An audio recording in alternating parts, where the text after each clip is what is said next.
Ini loh dia, gue kan udah semester akhir, tapi gue masih bingung prospek kerja gue tuh apa sih? Tenang aja Mel, kita kan anak BC, itu pasti banyak banget prospek kerjanya. Lo tau nggak digital content strategy? Apaan tuh gue baru denger dah. Itu tuh salah satu prospek kerja di dunia BC juga. Oh, tapi gue belum ngerti sih dah sebenarnya itu apa. Nah, daripada lo kepo, mending kita tonton aja yuk video satu ini. Ini ngebahas soal digital content strategy. Oh, coba. Selamat pagi semuanya, Sobat Inspiratif. Kembali lagi di Kamu Inspiratif bersama saya Tazkia Galiza. Nah, hari ini saya ditemani oleh Kak Aulia Rahma yang akan menemani kita untuk membahas mengenai digital content strategy.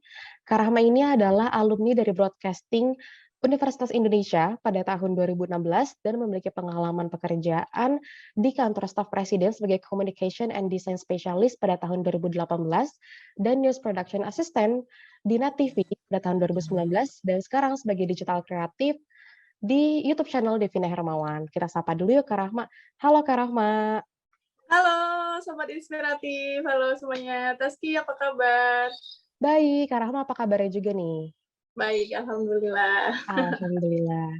Oke, Kak Rahma, kesibukannya apa aja sih nih Kak sekarang? Kalau boleh tahu. Kesibukannya sekarang pastinya kerja. Mhm. Kebetulan sekarang di digital kreatif di salah satu YouTube channel. Kalau tahu itu namanya Devina Hermawan. Itu YouTube channel tentang all about kuliner, tentang resep, video resep masakan, dan semuanya tentang berbau kuliner gitulah. Oke, berarti semuanya tuh tentang masak dan kuliner gitu ya Kak ya? Iya, betul. Oke. Kebetulan aku di situ sebagai digital content kreatif yang membahas tentang konten-kontennya untuk YouTube channel itu. Menarik, menarik. Oke, Kak Rahma, sebagai digital content strategy nih, menurut pandangan Kak Rahma, definisi digital content strategy itu apa sih, Kak?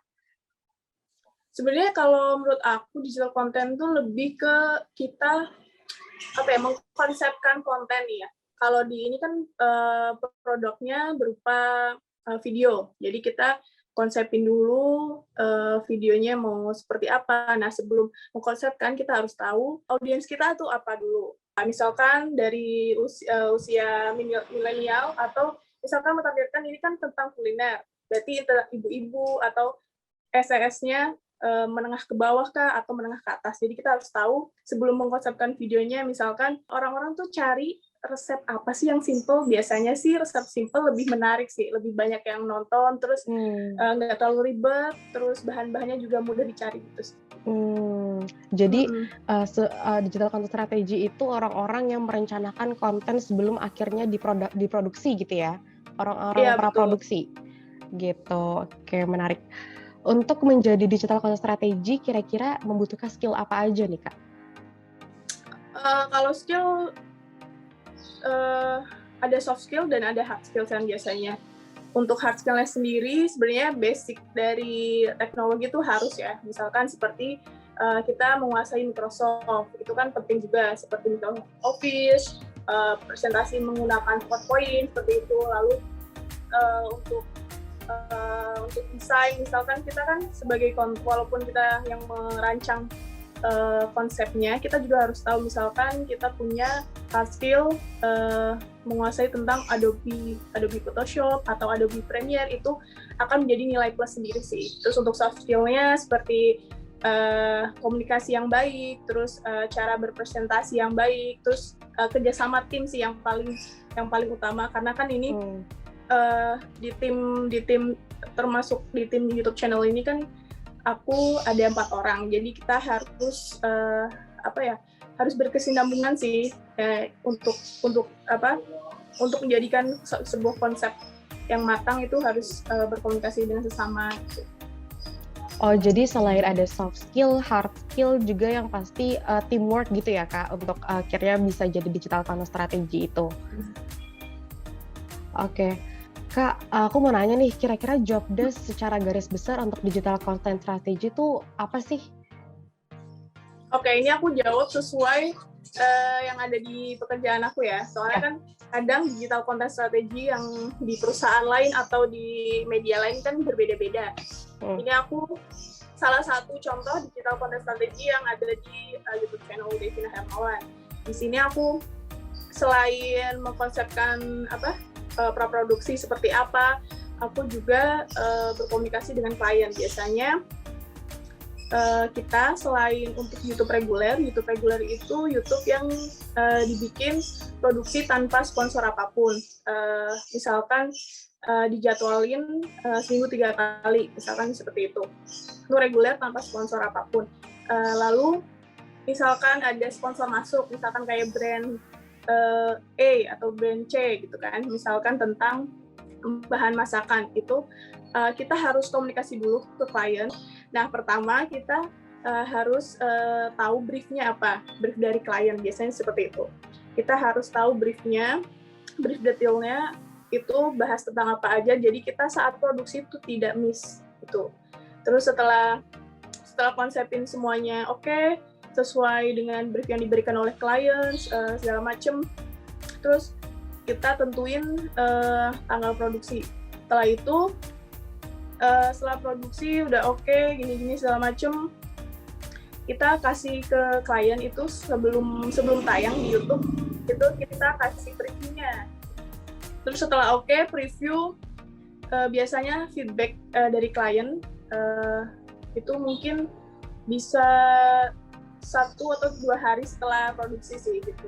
Terus setelah, kalau di job desk aku sebagai megang sosial media juga sih, karena kan konten digital itu saling beririsan dengan marketing digital gitu kan. Tadi Kak Rahma menyebutkan ada mengenai marketing strategi. Digital content strategi dan konten marketing strategi itu sebenarnya memang 2 hal yang berbeda atau memang 2 hal yang sama? Itu gimana, Kak? Menurut aku sih itu satu kesatuan sih, karena di dalam marketing digital itu pasti ada konten digital. Jadi konten digital itu salah satu bagian dari marketing. Nah, kalau marketing sendiri itu kan lebih ke pemasarannya, bagaimana sih kita memasarkan produknya berupa apa. Kalau konten sendiri itu kan salah satu bagian dari marketing juga, cuman lebih spesifik kita lebih ke fokus ke kontennya, gimana sih produksi, dari praproduksi, konsepin videonya seperti apa, terus produksi, lalu pasca produksi. Nah, setelah pasca produksi kita juga harus analisis nih gimana feedback dari penonton. Kak Rahma kan udah memiliki pengalaman kerja udah banyak banget nih, Kak. Ya kan udah mulai dari channel TV, terus bahkan sampai ke kantor staf presiden, dan sekarang ada di salah satu YouTube channel yang terkenal gitu. Nah, kalau aku boleh tahu nih, Kak, untuk sebelum terjun ke dunia kerja, apa aja sih, Kak, kiat-kiat yang harus dipersiapkan untuk kita yang udah mau semester akhir nih? Nah, apa aja sih yang harus dipersiapin sebelum akhirnya masuk ke dunia kerja? Mungkin tips dari aku dari sekarang, misalkan ini kan kayak kita masih di situasi pandemi kan ya, masih kuliah serba online, terus misalkan mau magang juga online kan, atau work from home gitu, mungkin dibanyakin kita pengalaman sendiri atau virtual experience, misalkan kayak ikut seminar atau ikut kelas online, terus kita coba-coba experience sendiri, misalkan dari Instagram, dari misalkan punya YouTube channel atau apa, jadi karya kita bisa meningkatkan kualitas saat kita mau mendaftar internship atau kerja segala macam gitu sih. Oke, berarti kalau aku boleh ambil kesimpulan, berarti digital content strategy itu adalah orang-orang praproduksi yang untuk merencanakan konten yang akan dibuat.